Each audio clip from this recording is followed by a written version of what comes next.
अमित शाह और नरेंद्र मोदी गद्दार हैं। मैं तुम लोगों से नहीं डरता हूं और हिंदुस्तान की जनता भी आपसे नहीं डरती है। कि भारतीय राजनीति का पराहू है। आरएसएस के लोग सुन लो, आपने कहा कि मुझे माफी मांगनी चाहिए, मैं कभी माफी नहीं मांगूंगा, फिर बोलूंगा। अमित शाह और नरेंद्र मोदी गद्दार हैं क्योंकि उन्होंने कॉन्स्टिट्यूशन पर आक्रमण किया है। सुन लो अच्छी तरह, मैं तुम लोगों से नहीं डरता हूं और हिंदुस्तान की जनता इस बात को समझ गई है और हिंदुस्तान की जनता भी आपसे नहीं डरती है। मैं मानता हूं कि भारतीय राजनीति में जहां सुचिता, सामाजिकता और कहीं ना कहीं एक दूसरे को सम्मान देने की प्रक्रिया है, उसमें उनका यह बयान बहुत ही दुर्भाग्यपूर्ण है। मैं मानता हूं कि लगातार हो रही हार, निराशा कहीं ना कहीं उनके स्वभाव और उनके चरित्र में दिख रहा है और यही हताशा और निराशा आज उनके इस सब तरह के शब्दों के बयान आ रहे हैं।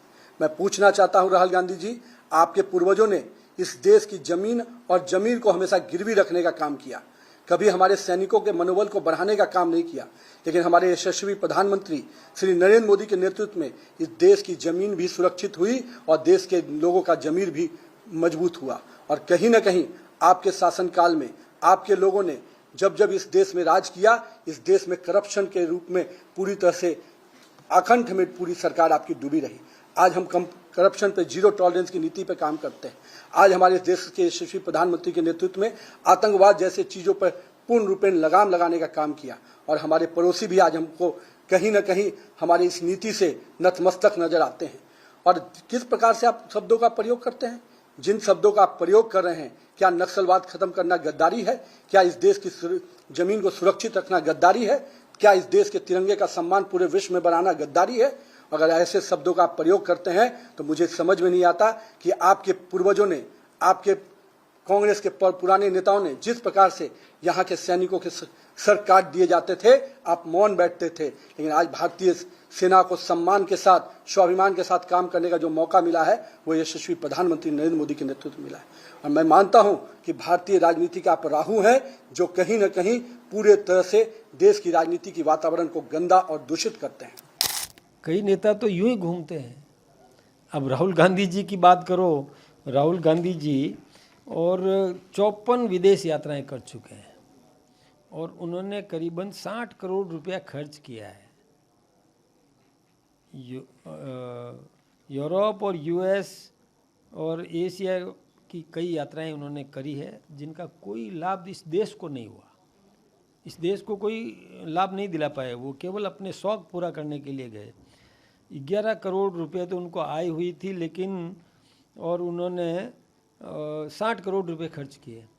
तो कहाँ से किए ये उनको जवाब तो राहुल गांधी जी को देना चाहिए। न पार्टी का हित कर रहे हैं वो, न देश का हित कर रहे हैं। और हमारे नेता जन समर्थन जुटाना, अन्य देशों का समर्थन जुटाना और जो देश लड़ रहे हैं उन पर दबाव बनाना कि अब मत लड़ो, इससे दोनों का ही भी नुकसान है और दुनिया का भी नुकसान है। क्योंकि जहाँ से देखिए, वो कहते हैं मोहब्बत की दुकान पर है गाली गलौज, अपमान, नफरत के भाईजान।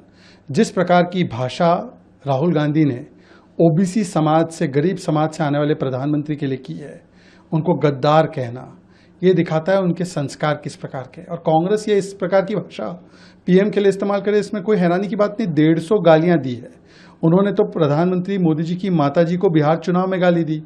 यही राहुल गांधी ने कहा कि लाठी डंडे से मोदी जी को मारेंगे। कांग्रेस के नेताओं ने बोला कब्र खुदेगी मोदी की।